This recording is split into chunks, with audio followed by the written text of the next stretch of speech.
Yo, Tunes, it's your boy Augie, and you're watching a Why I Love Cyberpunk 2077 video. There's one mission that really exemplifies why Cyberpunk is so... I mean, there's many missions, but the gig called The Man Who Killed Jason Forman is by far the most encapsulated story of why Cyberpunk as a game is just fantastic. So we get to Rinder. He's the guy we're looking for, and when we get to him, we meet his bodyguard. He's a scavenger. He's one of the scavengers, and he's a big motherfucker. I'm trying to ice this guy. I hit him with the suicide. He doesn't go down. He gets his cloaking on. He disappears. I still find him. Mission ends. I kill him. I defeat him, and we find on the shard that he's working with somebody, Yasha, who hired him to be the bodyguard for Rinder. So once we kill him, we go back to Rinder, and before we get to the door, Rinder's reaching for his gun, but he's so fucked up that he can't pick up his gun, and at that moment, he tries to talk his way out of this encounter with us. And this is where the mission starts. So we sit down, and we have a conversation with Rinder. Mind you, we are holding his gun the whole time, so there is an option to just ice this guy and walk away. But watch how this game plays out. I'm Rinder, all right, or at least... what's left of him? Guessing you're here on contract. Hanson sent you? I'm here in the name of those people you killed at the stacks. What? Hold on. The stacks? I was there. Someone tried to rip me off, but I didn't kill no one. I've got these blackouts. Ain't always present. I'm sick, okay? Sounds like you know more than me. You let scavs carve you up like a Thanksgiving turkey. Why? 'Cause I told him to. What do you think? Sold him my chrome. Might be twisted fucks, but they keep their word.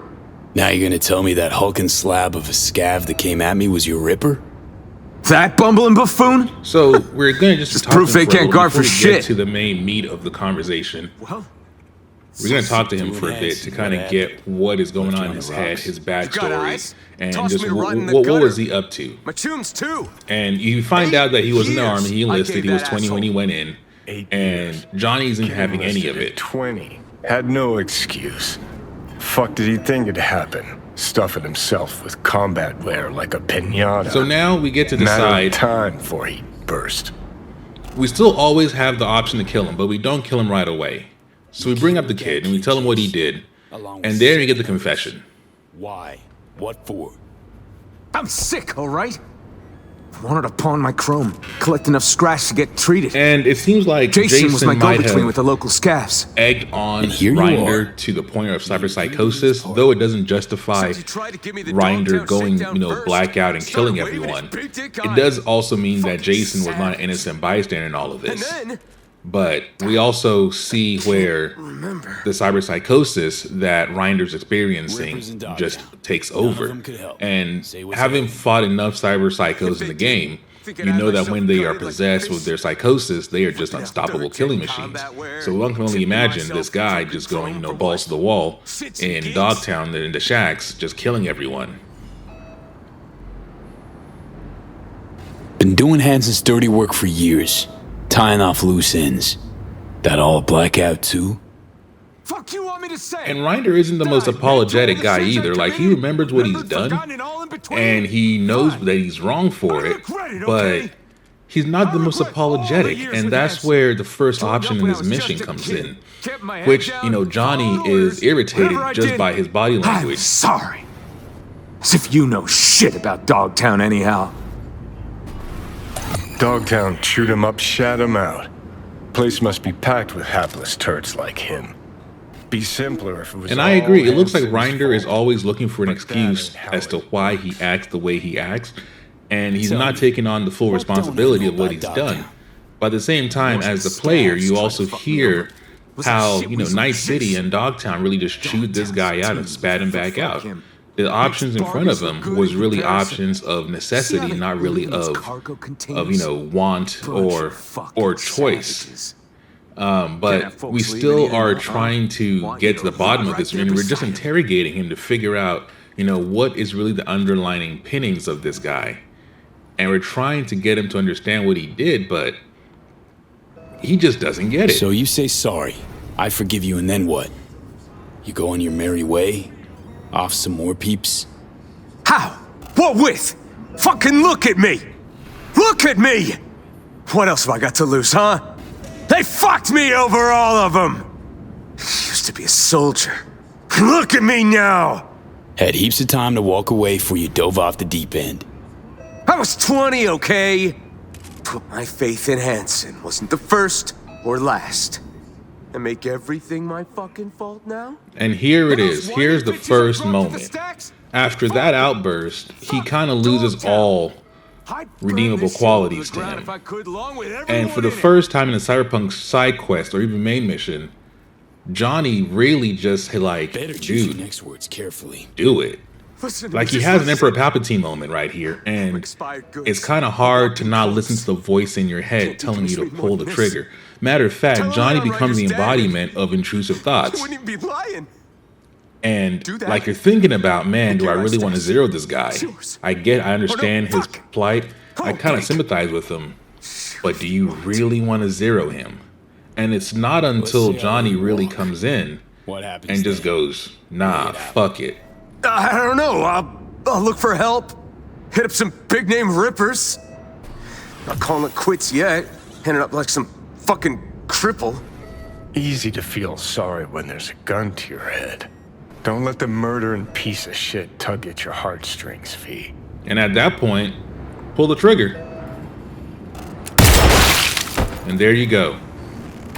Mission accomplished. Dust off our new weapon. Grab his dog tags. Grab his katana. New weapon acquired. Bullshit weapon. But there you go. Scan his body. Yeah, I'm motherfucking dead. So we walk out the room. But let's rewind. Let's go back. At the point where we're about to shoot him, what if we I don't know. What I'll happens look for then? help. Hit up some big name rippers. Not calling it quits yet. Ended up like some fucking cripple. Easy to feel sorry when there's a gun to your head. Don't let the murdering piece of shit tug at your heartstrings, V. And when we lower our weapon, Gonna need your dog tag. then we get to pull a different ending. An ending where we let him go. But he also gives us coordinates to his loot. All his stash, all his weapons. He's pretty much useless. He's not going to have any harm to anyone. But we get to give the family closure that he's dealt with. And we get to acquire some new guns that we may not have necessarily had before.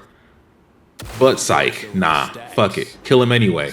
Because once you get what you need from him, does him living or dying matter? It doesn't. And at that point, you can zero him. Which I think is the best ending. You get the loot, you get the weapons off of his body, you get the dog tag, you also get his stash, and you give the family the closure they need.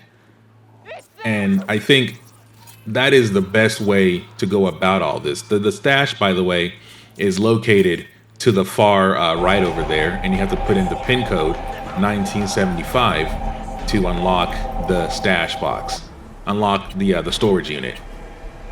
And once you're in, there you go. There is all the loot. A gun, a couple guns, a couple legendary guns, tier 4. You know, go about your day. That's about it. Now, once you get all the stuff and you run back to the family, you get to now talk to Brianna, who hired you, and give her the good news of what's happened now. For good. I hope he was scared. You can tell her point blank that he's dead, or you can just drop off the dog tag and tell her he's taken care of.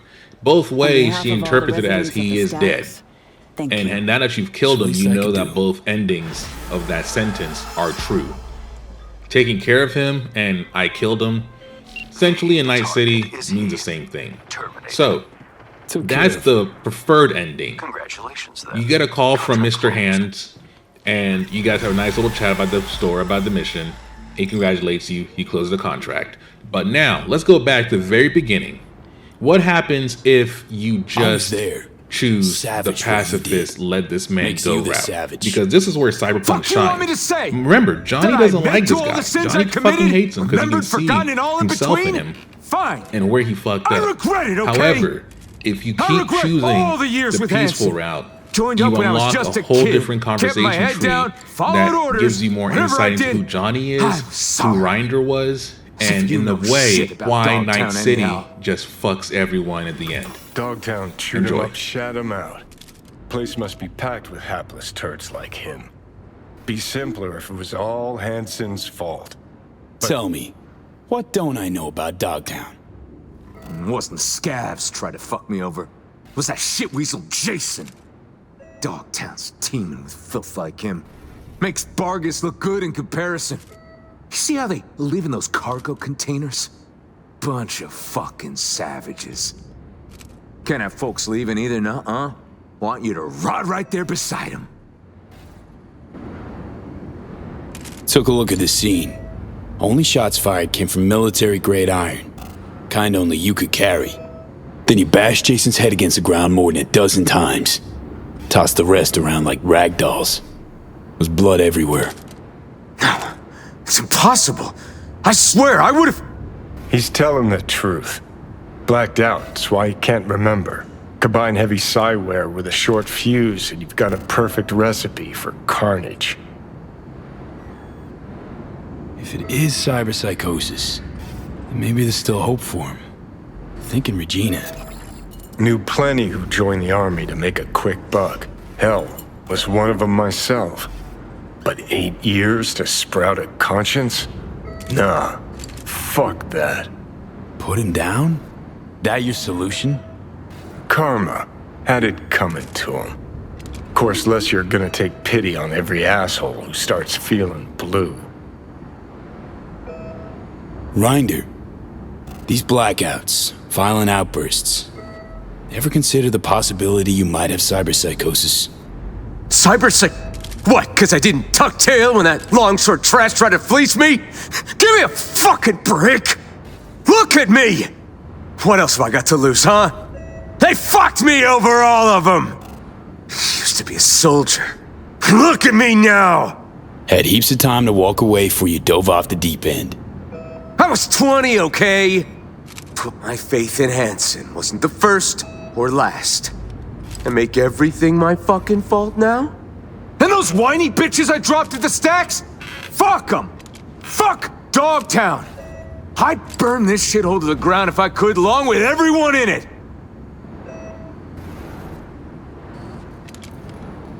Came to zero you. Now I think that'd just be doing you a favor. Fuck you! Save it. Can yell all you want in this sad, empty room once I'm gone.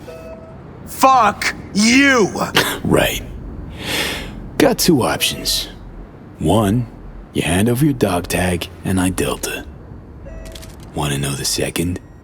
No. If the scavs don't carve up what's left of you, Night City will finish the job. So long. So yeah, there you go. The man who killed Jason Forman. A hell of a side quest. Very short, very quick, but it really kind of boils down a nutshell what Cyberpunk as a game, as a philosophy, as a world is. It's just a dark, no real good ending, everybody's fucked kind of game. And wow, there you go. Let me know what you guys think. If you've played this side quest, what ending did you go with? Did you prefer one over the other more? And would you go back and play it again for a different ending, knowing what you might have missed out on if you did choose to not interrogate or to kill him right away? But yeah, it's your boy Augie. I'll talk to you chooms later. Reality Comics Gaming. Peace.